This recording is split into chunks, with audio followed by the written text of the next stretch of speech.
Eagle News spoke with some members of the community across the nation as they shared with us how this government shutdown is affecting their neighborhoods and, for some furloughed federal employees and families, their day-to-day life.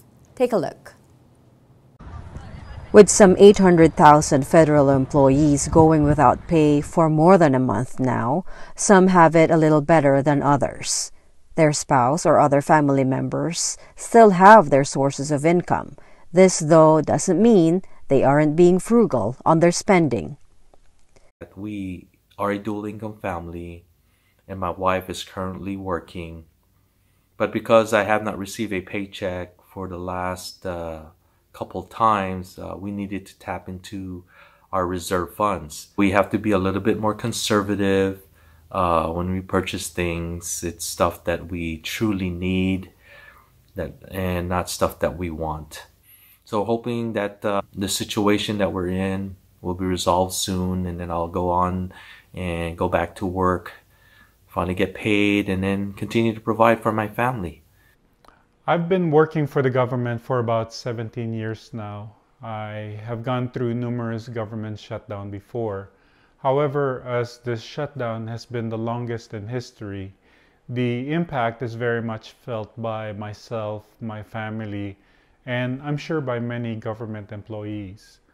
My household had been fortunate as my wife is still working. One thing about the shutdown that we as a family have to go through is to be mindful of our expenses. Pretty much just like saving for the rainy days, so to speak. We need to make sure that we don't spend our savings on unnecessary expenses and be frugal when it comes to our spending decisions. I hope that this government shutdown ends soon, very soon. The furloughed federal employees are without a doubt the victims of this shutdown, but affected as well are the spouses and children who are not only feeling the economic pinch, but also the emotional stress brought about by the crisis. My mom is actually a federal worker, currently furloughed, and it's been pretty difficult with me and my family to provide rent and all that for the house that we're in right now. Just last week, my mom kind of sent me a text and she told me, please try to save as much as you can.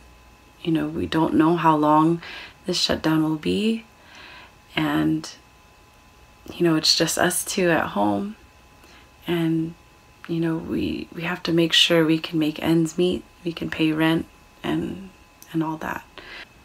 Yeah, we just have to make sure we can survive this. Yeah, it's been pretty hard, It really hits home because my husband was furloughed and he doesn't have a job. So we are missing one paycheck in the household, and it's really affecting us. It affects everything that we need to spend money on, things that we need for our family, the necessities, paying our bills. The shutdown is affecting the nation, and people across the country are expressing frustration over it. It's kind of unfair. They're not getting paid, so a lot of them will lose maybe their homes. They'll be out on the streets. Because I know for me, myself, if I were to be affected by the government shutdown, my family and I will be out on the streets definitely. And it's unfair because it's not only the workers, it's also the children that are suffering from the government shutdown. Very concerning. I mean, that's a lot of people first, but more importantly, the fact that these are the people that we're currently relying on because it's the government, so our infrastructure, our rules, regulations, all that. The fact that that's being placed as a halt, just to, I don't know, prove a point, as a bargaining chip. Very distasteful, but nevertheless, I hope that this gets resolved as soon as possible so that they could go back to work, feed their families. This government shutdown is sad and unfortunate to the thousands of people involved. This is a bullying tactic by President Trump at best. His funding plans have altered during his presidency from being fully funded by Mexico, then being indirectly funded by Mexico, and now he's demanding more funding from the government and is backed into a corner. It shows that he's willing to sacrifice the livelihood and well-being of thousands of American families to get what he wants. People are without paychecks but still have bills to pay. I think the shutdown will have long-lasting effects even after it's over. This is unfair and hurtful to the American people. How I feel? I feel shame on the president for punishing the innocent. They have nothing to do with this shutdown.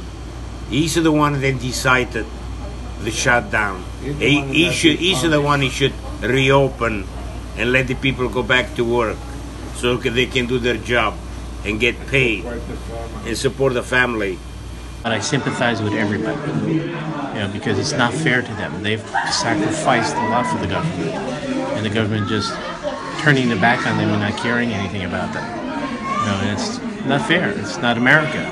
Simple. It is not in the best interest of the United States as a whole, and I think that those that are empowered should consider that instead of catering to the whims of the individual that seems to be calling the shots. Look at the overall effect that is having on the country and make a decision that's going to better the country. I understand that, it's being used as a tool to force them to release the money necessary to build a wall that they believe will protect our individuals that live here in the U.S., but at the same time, you're hurting individuals now, so it doesn't make sense.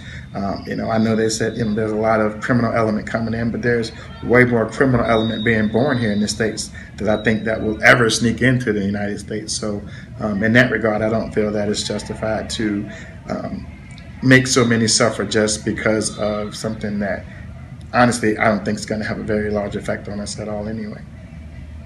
We feel for them. It could have been us, like all of our workers as well. But this is just, not fair to the federal workers that are being affected, and it's all because of dysfunction in Washington, D.C. It makes me wonder how one person can take over and do all this. Is Trump, is he really hurting any? Or is it more of a prideful thing that he really wants? How long is it going to take before he lets his pride down and actually realizes why he took presidency, and that's to take care of the people? Reporting from Washington, D.C., I'm Eliza Gonzalez Manglikmot, 1 with 25. Canadian farmers are feeling the effects of the U.S. government shutdown.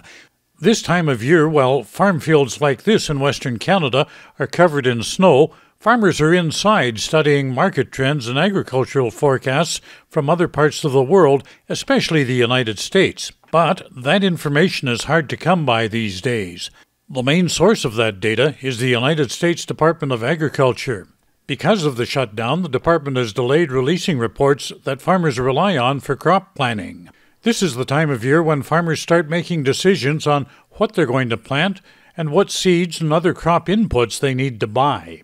Marketing reports tell farmers what world demand is for various crops and where countries such as China plan to buy from. For example, if China were to commit to buying mainly American soybeans, Canadian farmers would probably opt for an alternative crop such as corn instead.